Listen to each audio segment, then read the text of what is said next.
This is a story of someone I knew and had cut ties with because he was a psycho. The first half will be to add context as to why I cut him off, and the second half is what makes it a let's not meet. I don't know if he uses Reddit, so I'll omit ages and locations. It started about 4 years ago when I was living in a friend's house while attending a nearby university. It was myself, my friend, his sister, and their parents. Roughly about 2 weeks into staying there, my friend's sister invited her boyfriend to live in the house too, and by all accounts, he was a pretty cool guy at first. Very sociable and full of great stories. We often sat around the table for drinks or talked about life, having a smoke in the garden. Within the first month, however, as he started to get comfortable, cracks started to show in this veneer. He would rant about government conspiracy, how he was always a wronged party. He was big into Sigma male nonsense and martial arts, and Christ, did he have a temper. He had this big dog he always kept in a cage that was extremely violent when he wasn't around. The dog attacked his girlfriend and had to be put down, and that's when the guilt trips towards her began and the ranting became incessant. About 2 months later, he had the bright idea to live in a shipping container, mainly because the parents wanted him out and dragged his girlfriend along for the ride. I'm not talking about one of those chic little restoration jobs. This was a rented container in a storage yard among the outskirts of the town we were living in. He would intimidate and threaten the staff there constantly until they called the police. This, of course, was another conspiracy, and he became increasingly abusive to his girlfriend to the point where the family got involved to get her out of there. I stuck close to them, having to pretend to be on his side until we could safely get her out. They broke up, which he blamed me for, claiming that I was poisoning her against him to make her mine. And she has a new partner now, and they're happy. We all blocked the psycho ex on everything possible, but he continued to harass them until eventually he disappeared. Or so we thought.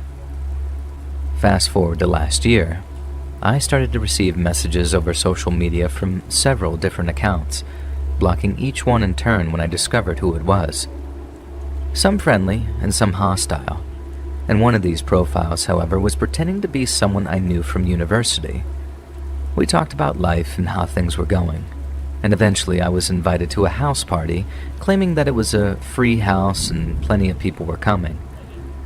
I booked the time off of work, made my travel plans, and kept talking to this friend coming to the date of the party.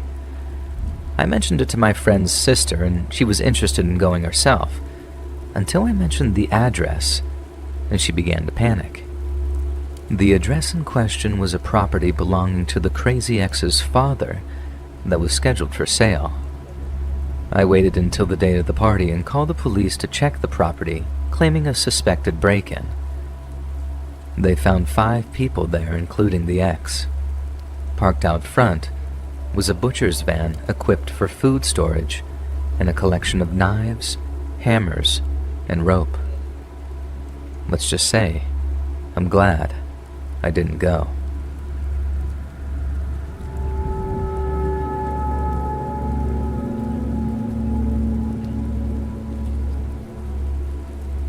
This happened when my best friend was 17 and a half and I was 17 in 1996. My best friend Chrissy and I are both smaller females. She's 5'4" and at the time weighed 110 pounds, but was a soccer player, very athletic and strong. I'm 5'7", and at the time I weighed 125. We were both blue-eyed blondes and were often asked if we were sisters or cousins. There is a large reservoir on the outskirts of her town surrounded by a beautiful public park. We figured that we'd be fine to walk around in the park because of lots of people usually hiking there. I had gotten some really good quality weed, and we were looking forward to finding a peaceful place to smoke, someplace out in nature. I had my pipe ready in my pocket, and we were pretty stoked. We chose to go out on a Saturday. It was a beautiful, sunny day, and there weren't too many people out there. We parked our car by the reservoir in the mostly vacant lot that had 2 other cars. We didn't see anybody when we got there. We walked around the water for a bit and then chose a trail to go up.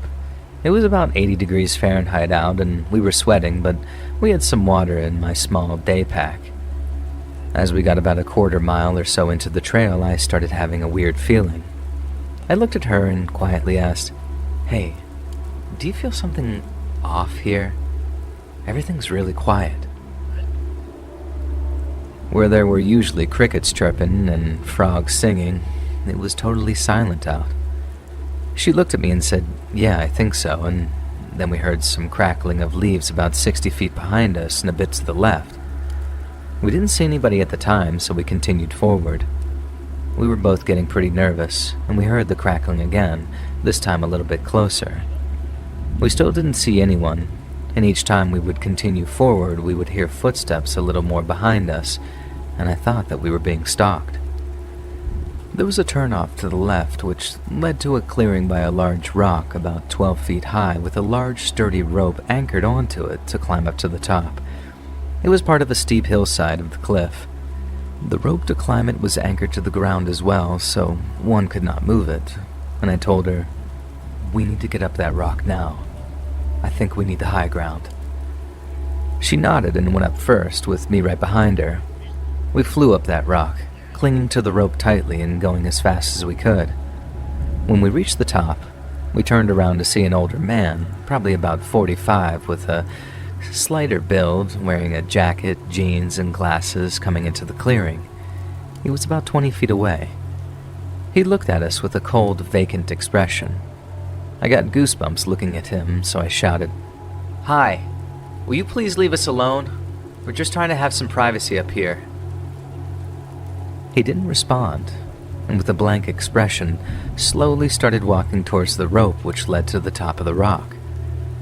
My friend at this point was really scared and asked, "What do we do?" I saw a large rock, about 8 inches and almost square to my right, so I grabbed it.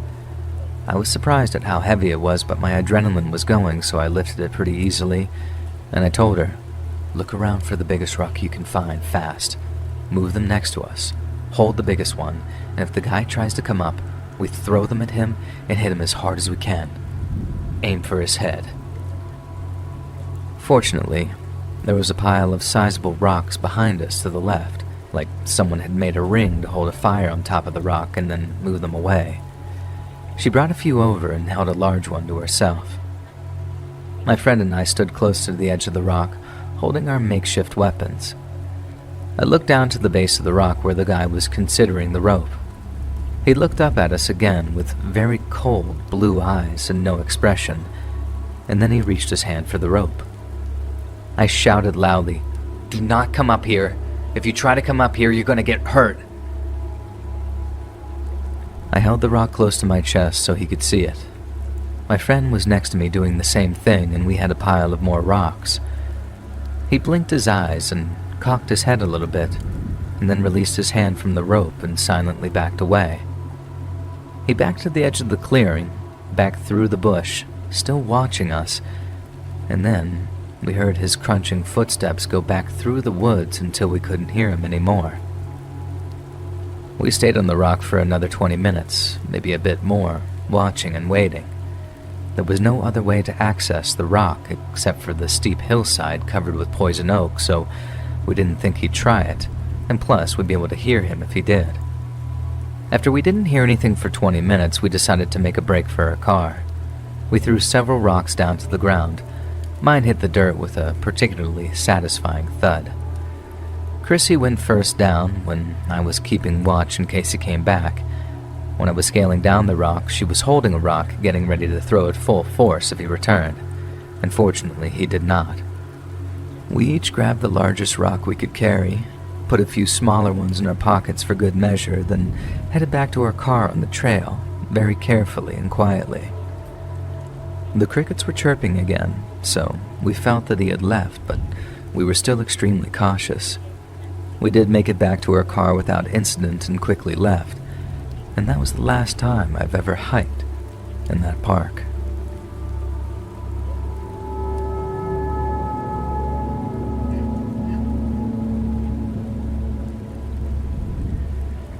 As a teenager, I waited tables in a local restaurant to pay for the gas for my car. I met Mr. Creep there. In my naive mind, he seemed normal at first, despite the fact that he was 20 and wanting to date a teenager like me. Leaving my job after dark scared me, so I taught myself to get in my car, shut the door, and lock it in one fluid motion. It made me feel safe. One night I was leaving work and had just gotten into my car when Mr. Creep seemed to just appear out of nowhere, yanking my door handle to try and open it. I looked into his eyes in the split second before he smiled, and what I saw absolutely chilled my bones. I don't know how to describe the evil that I saw. And from then on, I was terrified of him, but I didn't let on because I was afraid what he might do if I told him that I never wanted to see him again. And after this, he constantly lied to try and impress me and try to invent ways of being alone with me, but my instinct was to run, so I avoided him. About 2 weeks after this incident, the restaurant got robbed, and there was significant evidence against Mr. Creep, just not the kind that allowed the cops to charge him. I sent all my text conversations with Mr. Creep to the police chief in hopes that it would help. Mr. Creep slithered away after that, but I always looked over my shoulder. About 5 years ago, he messaged me on Facebook out of the blue. He went on about this top-secret military clearance as well as a huge acreage that he owned. It made me nervous, and I felt like he was trying to spring a trap or something, but I tried to put it out of my mind. Then today, I was looking at posts about an unsolved murder when I saw his mugshot. He is now facing murder charges as well as 2 other violent felony charges. I'm just so glad to know that he's locked up, but so overwhelmed about how correct my instincts were about the guy I worked with.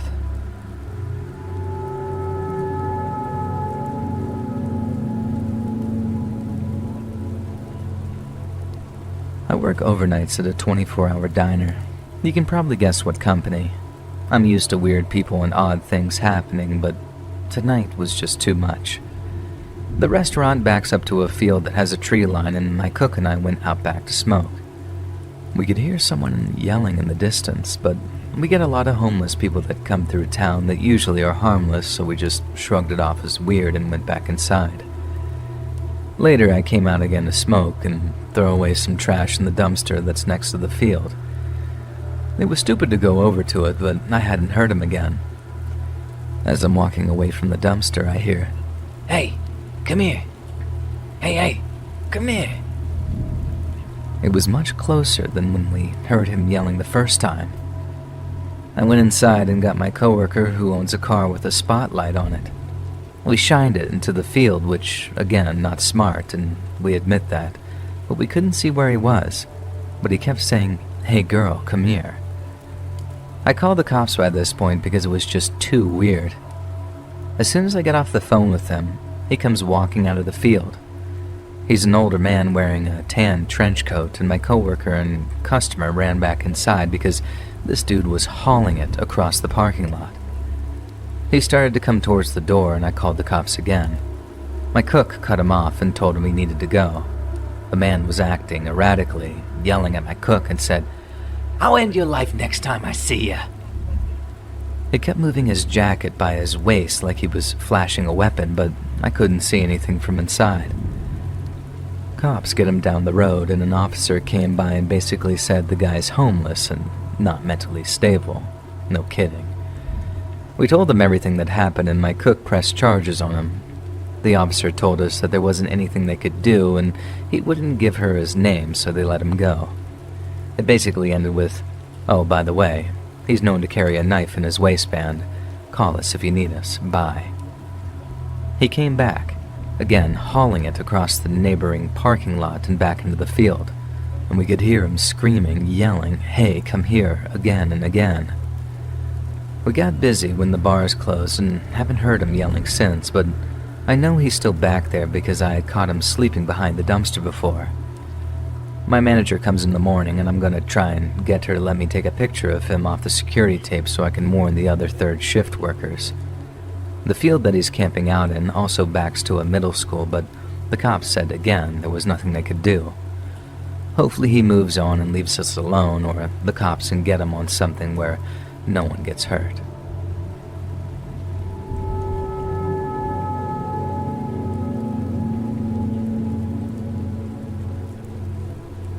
In 2018, I live with my partner and my German Shepherd in the Humboldt Park neighborhood of Chicago. I was 33 years old, and our neighbor was a fourth-floor walk-up unit. Very typical low-budget Chicago rental in a changing neighborhood. The layout of our building is going to matter to the story.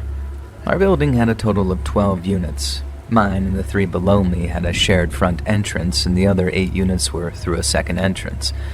All 12 apartments had connected back porches and stairs that shared a walkway to a rear gate which led to an alley.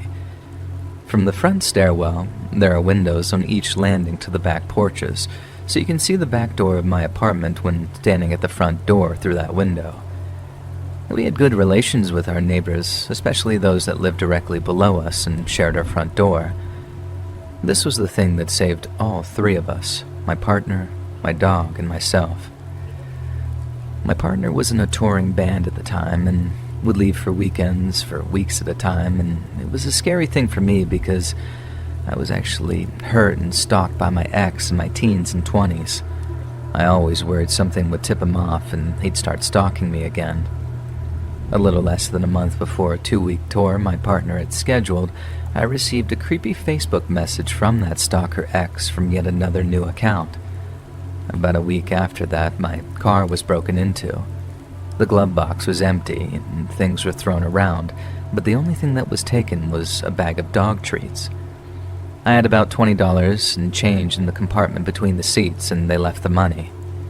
I was on high alert at that point, and very scared about the time that I'd be alone during the tour. My partner was kind of irritated with me in the situation and felt that it was too last minute to cancel, especially over what amounted to be a bad feeling and a few isolated things that weren't direct threats. And truthfully, car break-ins are very common in Chicago. It happened to me like 15 times, and police usually do reports over the phone and don't even come to the scene. What I found really strange was that the thief didn't take the money. There was a homeless man who had started camping on the boulevard nearby recently.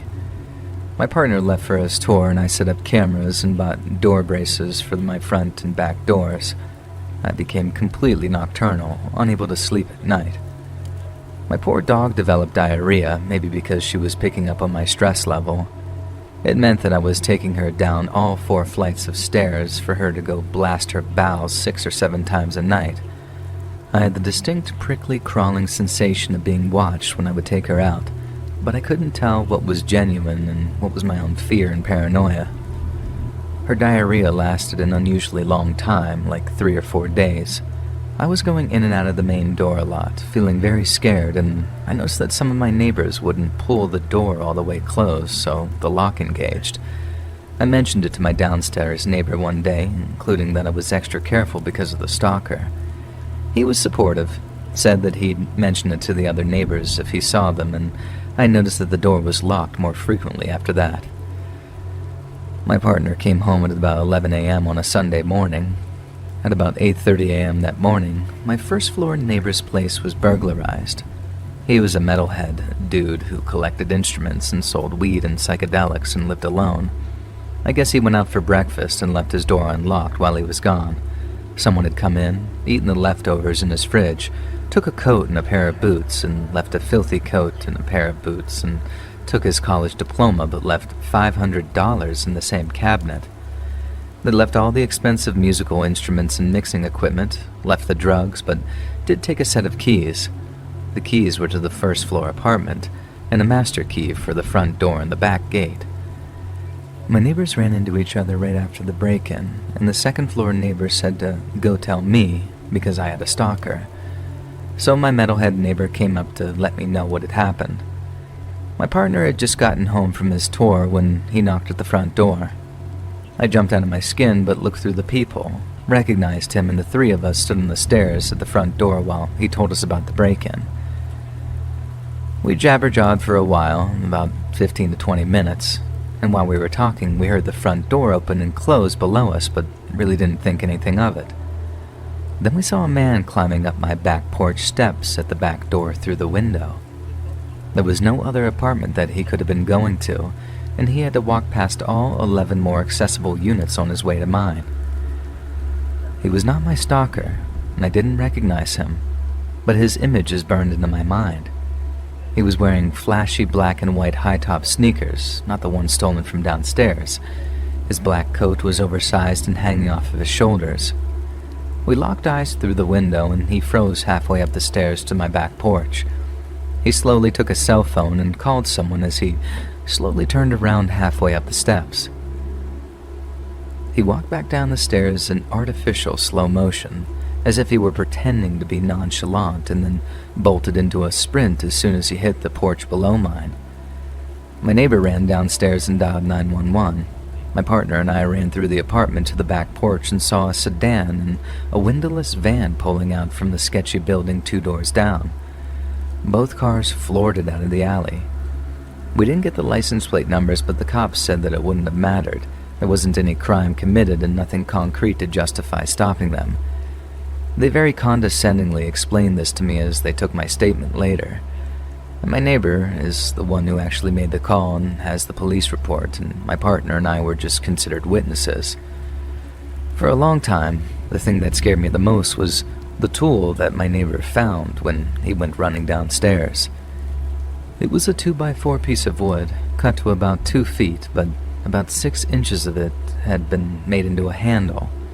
It looked like a paddle, and for a long time I couldn't figure out what it was, but I'm pretty sure that it was a ram for the door jamb and locks. When I looked at my door afterward, it looked like the frame had been repaired, like it had been broken open before. It seems like they used the one master key to place their ram and get somebody at the back door to catch me if I tried to run out that way, and somebody else was going to come back around since they only had one key, and they'd break in my front door and go forward with whatever they had planned. When we caught them, before they could catch me unaware, they seemed to have aborted the plan. I suspect that they had been watching me, especially while I was taking out my dog, and figured that I was alone. It was pure coincidence that my partner had gotten home 30 minutes before all of this.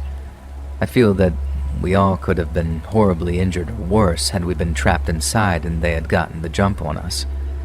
Nothing else ever came of it, except that my landlord refused to change the locks, but he did agree to let us out of our lease. I moved out of Chicago, and now I've added a younger dog I'm training to do some bite work.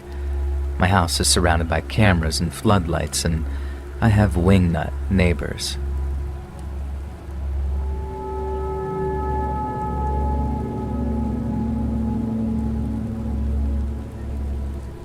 This happened when I was 10 years old. I was at a ski resort with my dad, stepmom, and 3 sisters.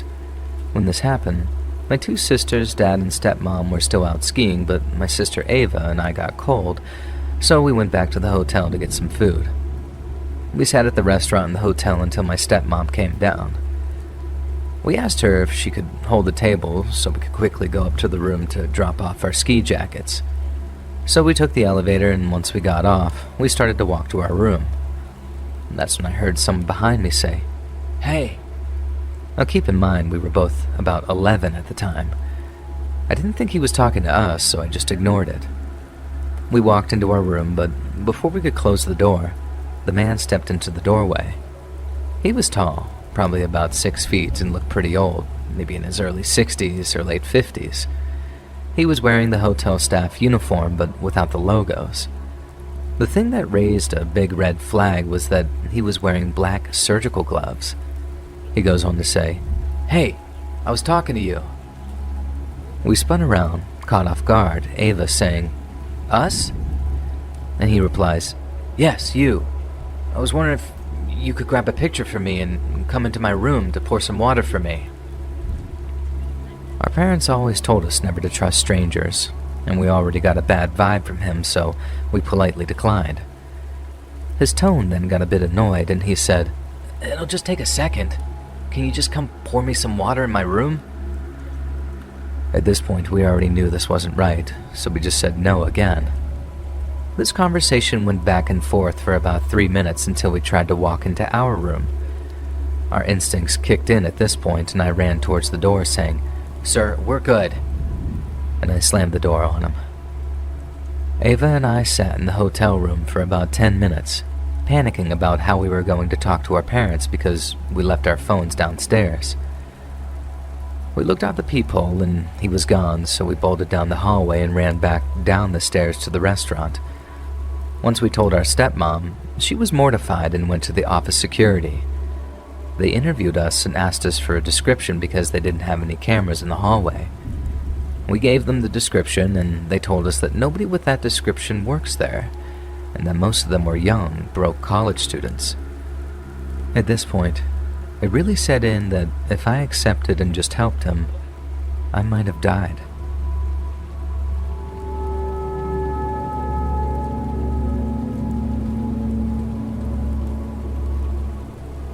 This happened pretty recently. I, 23-year-old female, work in property management. I was not supposed to be working alone that day, but my manager and coworker called in sick, and my other coworker had requested time off that we all forgot about. I voiced my concerns because the property is in a crime-ridden area, and I've had some bad experiences in the past. I actually transitioned to a different role because I no longer felt safe, but they offered me a lot of money to come back, so I did. The front door stayed locked during business hours, so literally anybody could walk in. Also, it's a large and busy property. I needed someone with me just to help with all the tours and residents. Nobody was able to do anything, so I called one of our sister properties and begged for their leaser to help me. They agreed, but the leaser was going to have to leave early. I agreed and was just happy to have someone help.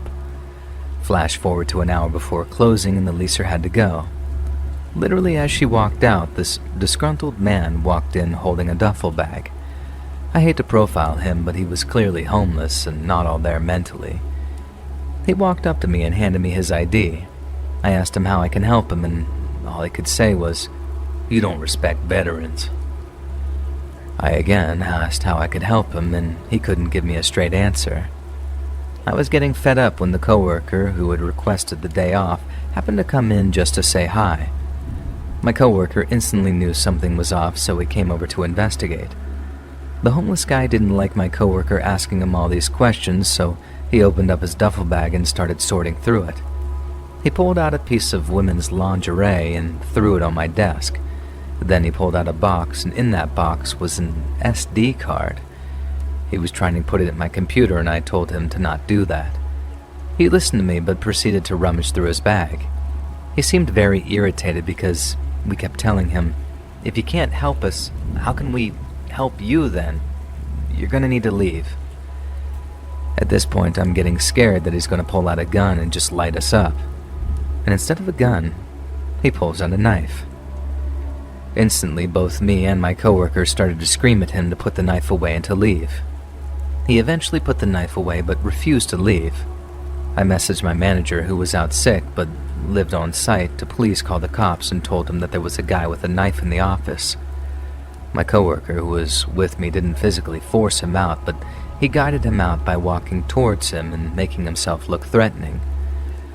Finally, the dude leaves and we immediately lock the doors. He kept trying to come back in and was cussing up a storm outside.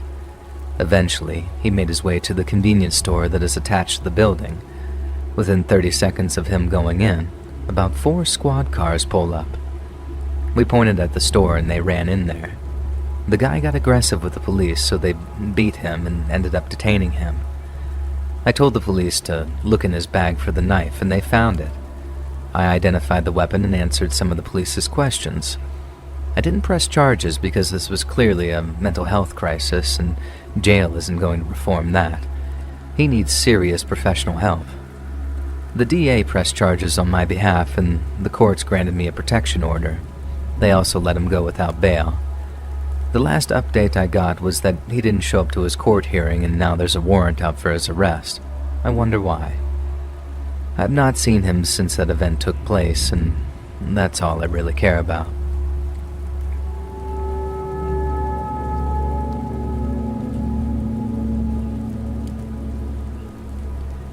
For context, I moved into my new house about a year or two ago.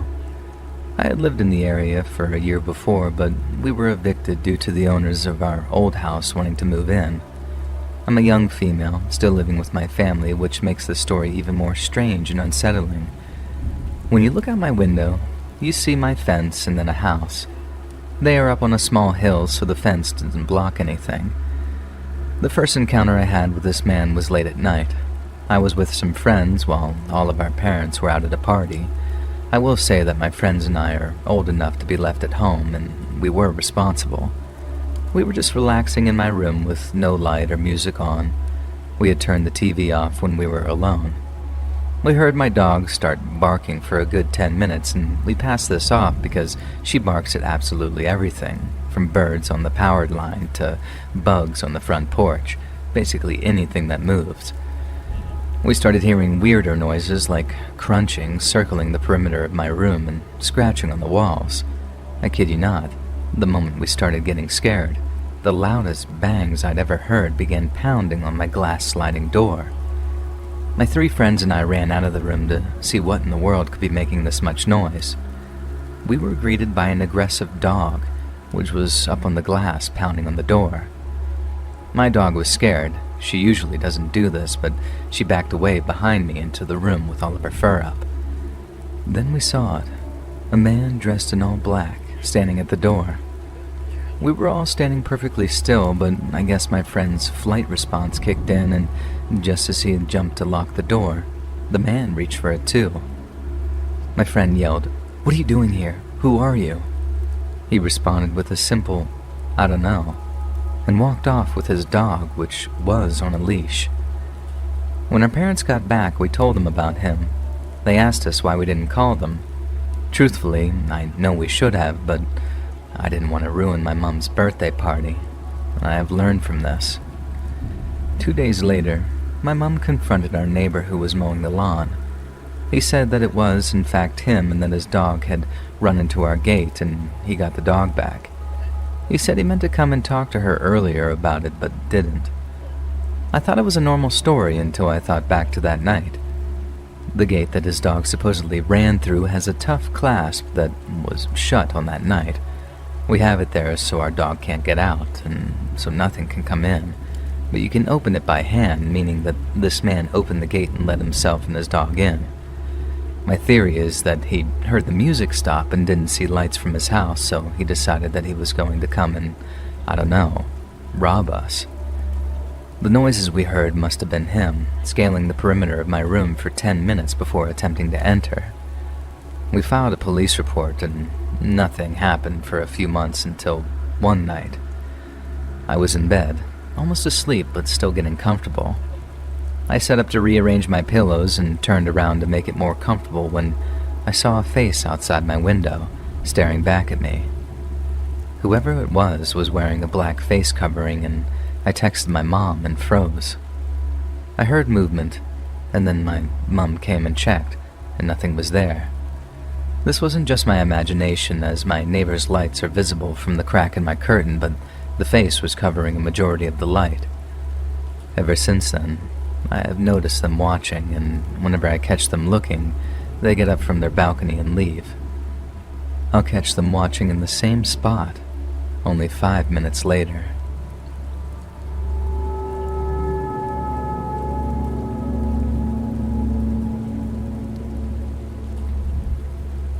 Something like 10 years ago, I got my first ever dog, a toy-sized poodle puppy.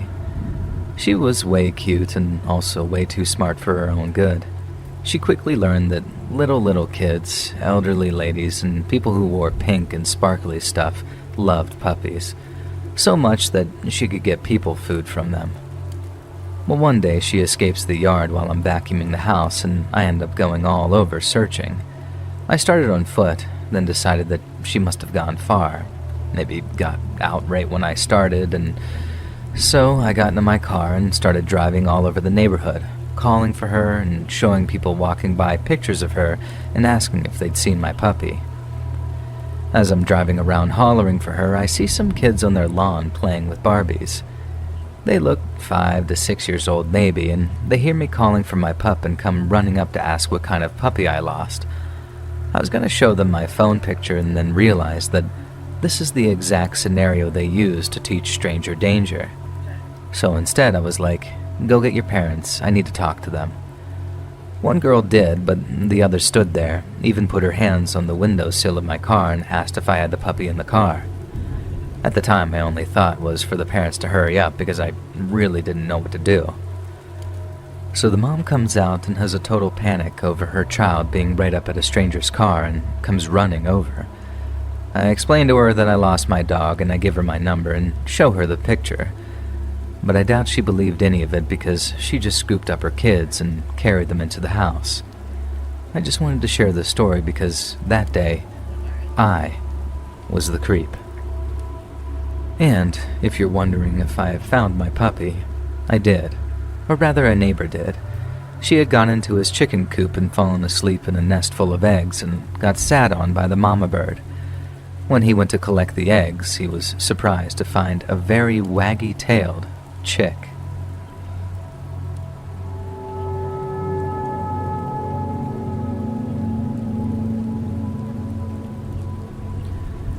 I'm currently an 18-year-old female, but this situation happened in 2021 when I was just 16.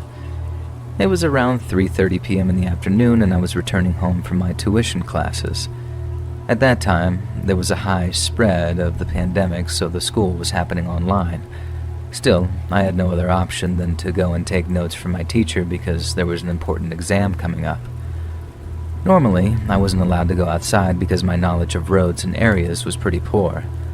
However, my teacher's house was about 3 kilometers away and on the same route as our old apartment, so my parents allowed me to go. On the way there was a puchka stall, a popular, affordable, and delicious snack in our country where I knew the shopkeeper since childhood. As I was walking home from my teacher's place after fetching the notes, I decided to snack on some of these puchkas and have a chat with the kind shopkeeper. The roads were somewhat empty at the time, with most of the shops closed and only a few passer-by here and there. While I was eating, I suddenly felt someone touch my hair from behind, which startled me. I had a ponytail. When I turned around, I saw an old woman who appeared to be homeless, probably in her 60s or early 70s, smiling at me. She asked if I could buy her some snacks. At the time, I felt awkward and didn't know how to refuse, so I just said, "Yeah, sure," even though I didn't have enough money. I asked the kind shopkeeper to give her my share of the snacks that were left. I didn't really mind this, but as I was about to leave, she firmly grabbed my right hand and said, "God bless you, child. If I could see my granddaughter, she would be just like you." And so on. I was awkwardly smiling and nodding because I felt uncomfortable, and I did try to politely pull my hand away from her grip, but she didn't let go. Then, she started talking about how she had raised her daughter and son and how her husband, who was a rich man but a drunkard, used to mistreat and assault them. She explained how she had kept silent about it because of the money. Later, when her children grew up, got jobs and got married, her husband got into gambling, lost all of his money, went into debt, and eventually died of liver failure. Now she was helpless and went to her children for help, but they resented her because they were greedy and refused to assist her.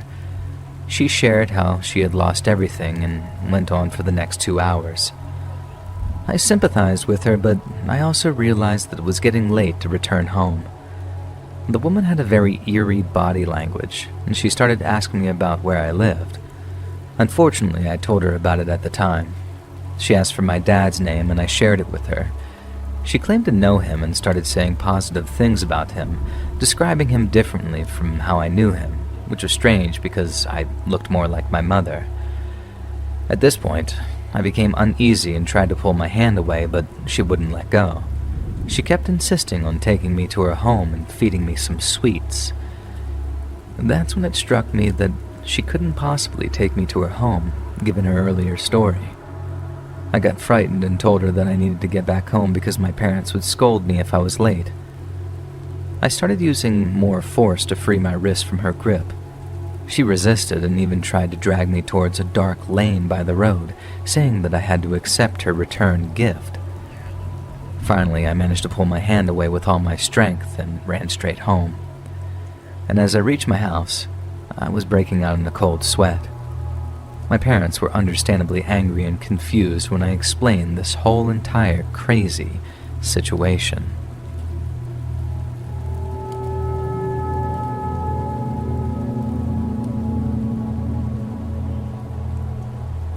This happened to me a few years ago, probably back in 2017 when I was 14. I still think about this encounter almost every day. My dad lives near a small lake in Wisconsin. There are only about 100 people who live in the neighborhood. My brother and I spent every other week up there, so we knew pretty much everyone. My dad's house was the second house to the top of this large hill. At the very top is a gas station and the diner where I would work over the summer. At the bottom of the hill was the lake and a small beach. That morning, I was waitressing at the diner, and at the end of my shift, I bought a slushie from the gas station and was planning on going down to the beach for the afternoon. Parked outside the diner was a gorgeous teal vintage car. I'm not sure what brand, I'm not good with that kind of stuff, but it seemed to be from the 60s, and it caught my eye. There was an older man in the driver's seat, and his wife was in the passenger seat. They had their windows up, and I wasn't too close, so I didn't get a great look at them, but I did notice that they were looking at me. I didn't think anything of it and started walking home. On my walk home, I remember wondering where they could be from. We don't get many tourists, and I would have remembered if someone drove a car like that. The diner was off of a pretty quiet highway, and it was rarely used by out-of-towners, but I assumed that they were just driving through. My younger brother and I went to the beach that afternoon and hung out for a few hours. When we decided to head home, I packed up my stuff probably a minute before he did and started walking home before him. On the walk up the hill, there was probably half a city's blocks distance between us, and he could clearly see me, but we were too far to talk. I heard a car coming towards me and looked back and moved to the side of the street. It's the car that I saw earlier at the diner. They slow down as they approach me, and I kind of start to get nervous. The woman in the passenger seat rolls down her window, and I nearly crap my pants. They both seem to be wearing hyper-realistic latex face masks. There seemed to be no beginning and end to the mask, and there weren't noticeable holes for eyes, yet their eyes definitely seemed real, and there was no seam at the edge of the neck. If they were wearing masks, they were some of the best masks that I'd ever seen, and must have cost a fortune, but it definitely wasn't their skin. There's no way. Something about them was just so off. The woman asked me for directions to a highway I've never heard of. I didn't drive yet, so this in and of itself wasn't weird, but I pointed them to the highway by the diner that leads out of town. They thanked me, rolled up the window, and drove away. I ran to my brother and told him what happened, and he said they looked pretty normal when they drove past him, but they looked normal to me that morning as well. The masks were too good. You had to be close enough to notice how strange they looked. There was just something so unsettling about them. They didn't really do anything odd except asking a girl who was clearly too young to drive for directions, but it was a very small community. I might have been the first person they had seen in hours, and it was just the way they looked. I'd never seen anything like it, and I haven't seen anything like it since. I mentioned it to my dad when I got home, but he didn't have much to say about it. I still feel deeply unnerved when I think about it more than 6 years later. I don't believe much in the paranormal stuff, and I do think that they were human. But why the masks? What were they doing there? And why ask a child who was obviously too young to drive for directions to a highway? Has anyone ever experienced something as strange as this before?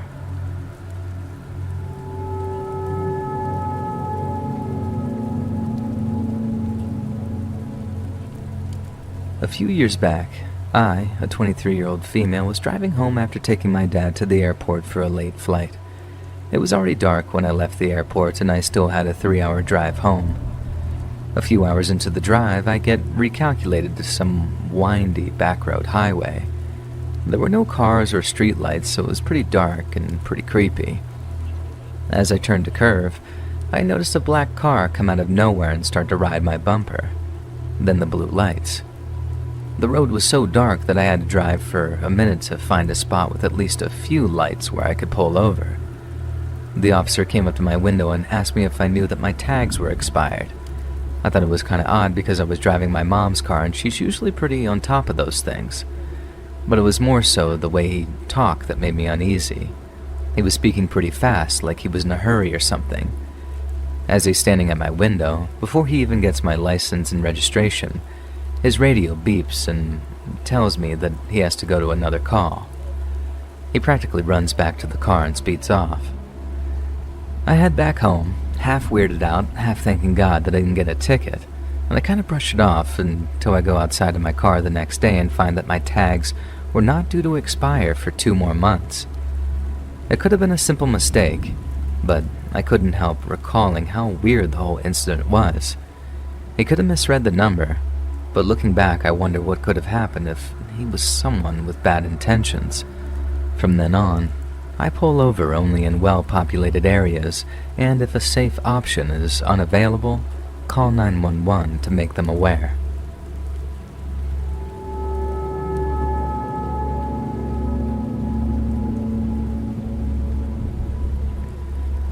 It's been about 10 years since this happened, but I still remember things pretty clearly. I should note that this is told from my perspective, and I wish I could get my mother's perspective on it as well. She just doesn't remember the events as well as I do. And for context, I lived in a mid-sized city in the southern United States, where the main thing to do at the time was to go to the mall. Sure, we had movie theaters and a couple of bowling alleys, but besides that, there really wasn't much to the city. My mom worked at a department store located in the mall, and having nothing better to do, I would regularly go and sit in the break room while she worked. It gave me a reason to get out of the house, and if I wanted to, I was allowed to walk around the mall or get something to snack on in the food court. Honestly though, I was shy and preferred to just stay cooped up in the break room, playing video games on my Nintendo DS. My mom's coworkers were generally very sweet to me and frequently popped in to say hello or just check on me during downtime. If I was lucky enough to go with my mom on weekends, I could usually convince my mom to pick up my friend. We were actually dating, but since we were both girls, I didn't want that to get out, to go along with us. Going to the mall meant that I was free from doing chores at home, but it was a cheap way to sneak a secret date in every now and then. My girlfriend, though, never really liked staying in the break room with me. She always wanted to walk around the mall. I should note that she really enjoyed taking walks, so it wasn't out of the ordinary to want to do so at the mall as well. I just didn't like walking as much as she did, so I tried to weasel my way out of it whenever I could. I could usually convince her to walk over to a nearby store and look around or go grab something from the food court rather than walking, but I noticed pretty quickly that she wasn't trying to actually get me to walk around. She just didn't want me to be in the break room. And now my girlfriend was more perceptive to things than I was, and I assumed that she just didn't like the ambience of the break room for some reason. And for a little while, I let it go. But eventually, I got frustrated and asked directly what was really bothering her about the break room. I thought she was going to tell me that it was too cramped or the lights randomly cutting off made her uneasy or something, the things that bothered me about it too, but no. What she told me was that she heard things in the ceiling, like someone was walking around in there. I had learned from my mother that there was a room in the ceiling, but it wasn't for walking around, it was for maintenance. Most of the stuff in there was wiring and insulation, but technically, someone could get up there, so I told my girlfriend this and said it was likely an employee up there fixing something. She said that was fine, but she didn't really like it and still preferred to just walk around or sitting in the food court. I understood her discomfort and wanted to help, so I agreed. We had a really good relationship in the sense of communication, and though I got frustrated, I wanted to make sure that she felt comfortable. Later that day, I mentioned what my girlfriend had told me and asked what they were fixing in the ceiling. Though my mom looked distressed and said that they hadn't been up there fixing anything that day, but she wanted me to see something. My mom took me into the receiving room of the department store, which was just a room off in the back filled with boxes and random junk the store was going to put out for sale. The layout of this room, though, was sort of an L shape. One part of the L was used for receiving, but the other part was the way into the ceiling. I should clarify for this next part that to get into the ceiling, the store would have to call for the mall's maintenance team. They didn't have a ladder or anything on hand to climb in there, as it would have been a safety hazard. The only thing that this particular area had was a hatch that led into the ceiling, and that was it. So needless to say, I was horrified to see what appeared to be claw marks leading up the wall to the hatch. I still remember the way they looked, brown gashes that had been dug into the concrete wall of the receiving room. I asked my mom if it was some sort of prank, but she told me that it wasn't the first time that it had happened, and she had no way of knowing I would even ask about it. According to her, these weird carvings had shown up several times over the course of a few months. Each time the store would call in the mall's security and maintenance teams who would clean the wall up and then go into the ceiling to investigate. Nothing had ever come of their searches, though, and they eventually gave up dealing with the marks. The only explanation mall security could give was that it was likely a homeless individual who had made their way into the ceiling by sheer willpower and happened to be very good at hiding during the searches. I stopped staying at the mall with my mom after that, and anytime I wanted my girlfriend to come over, we found somewhere else to go during the day. Sometimes she'd just come over to my house when we watched TV or whatever, but I didn't feel safe going back to the break room after that. I knew nothing had happened up until that point, but I just didn't want to risk it, honestly. So to whoever or whatever was walking around in the ceiling at my mom's workplace, I hope we never meet again.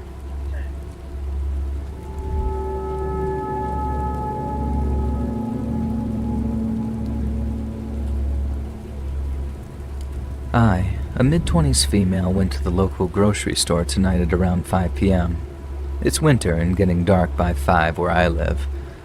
I was in an aisle, taking my time deciding between the options when this late 20s, early 30s looking guy with light features, glasses, and a scruffy beard comes right next to me and just stands there.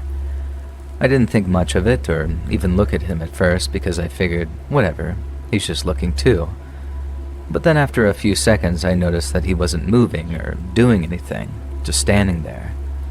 So I looked at him and he was already staring at me, and for half a second I thought that he might say something. So I stood there for a second just looking back at him, and he didn't say anything, so I just turned and walked fast away. At this point I'm thinking, okay, that was weird, but whatever. Probably just an awkward guy who doesn't know how to talk to women. Then, not 30 seconds later, I'm in another aisle and I see him out of the corner of my eye coming down the aisle I'm in, again staring right at me. So again I walked away as fast as I could and just went right to the self-checkout. While I was at self-checkout, I'm looking over my shoulders the whole time making sure that he isn't behind me anymore, and he's not. I start walking out of the store, relieved that once again I was just being paranoid and I wasn't ever in any real danger. As I'm walking out, I decide to look behind me one more time, and there he is, right behind me. I then notice that he has nothing in his hands, no groceries, and he's heading towards the door right on my heels. Without even thinking, I just stop dead in my tracks. I look right at him again, and he's already looking at me, and then he puts his head down looking at his phone and walks past me out the door. He bought nothing. I'm so scared at this point my head is spinning. I didn't know what to do. I can see my car because I parked close to the exit, thank goodness, so I call my fiancée and sprint as fast as I can to my car. I jump in, lock the doors, and start looking for this dude. Then I see him. He's aimlessly walking around the parking lot through the cars. He's pretty far away from me at this point, and I have my fiancée on the phone, so I'm feeling somewhat safe again. I watched him walk around for another few seconds before I got out of there. I have no idea what this guy was doing or what his motive could have been. Maybe he was just a weird dude who doesn't know how to talk to girls, or maybe he was a predator with a dangerous intention, or maybe he thought I just looked like easy prey for a robbery. The thing I can't really wrap my head around is the fact that each time I noticed him, he was already staring at me. He was not discreet at all, and I would think a dangerous predator might be a little more inconspicuous. He also didn't buy anything from the grocery store, which I also can't understand. I was in the store about 5 minutes before I noticed him, so I'm sure that he didn't follow me in the store. Am I just being paranoid? There's a lot that didn't feel right, so I'm having a really hard time trying to rationalize this experience. It was definitely a creepy encounter.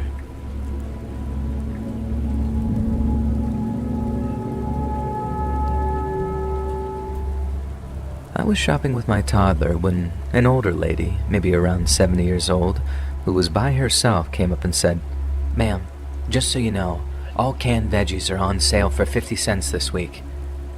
And went on about how it's a great deal and they don't run it often. I replied, thanks, I appreciate the heads up, and I'll definitely grab a few on my way out. She began to walk away, almost out of sight, and when she stopped and looked back, smiling at my son. She then asked how old he was, and I responded, oh, he's just over a year. She then asked if he was my only child and some other random questions about him. Then she said, hey, I just remembered I have some clothes in my trunk, all boys' stuff in your kid's range, and she asked if I wanted them. I politely declined, saying, we'll be shopping for a while, I don't want to hold you up. She insisted, oh, not a problem, I'll just wait outside, and then I can come back in and find you before you leave. Are you a single mom? Would you need them? I got this gut feeling that something was just off about this lady, so I said, nope, I'm not a single mom, and we have all the clothes we need. I thanked her for the offer. She tried a few more times, saying things like, I just don't know what to do with them. If you could use them, I'd be happy to give them to you. At this point, it really felt like she was trying to lure me and my son to her car. I continued to decline the offer and walked away. I did a few more laps around the store, looking for things I needed. At one point, I saw her standing in an aisle in the center of the store with a younger man, just sort of people watching. I could just be super paranoid, and she was just a sweet old lady trying to be nice, but something in my gut told me to get out of that conversation as quickly as possible. I feel like parents will know that having a small child with you makes strangers talk to you all the time and make small talk about your sweet kiddos, but this conversation did not feel the same as the others I've had while out and about with my son. Has anyone else had a similar experience?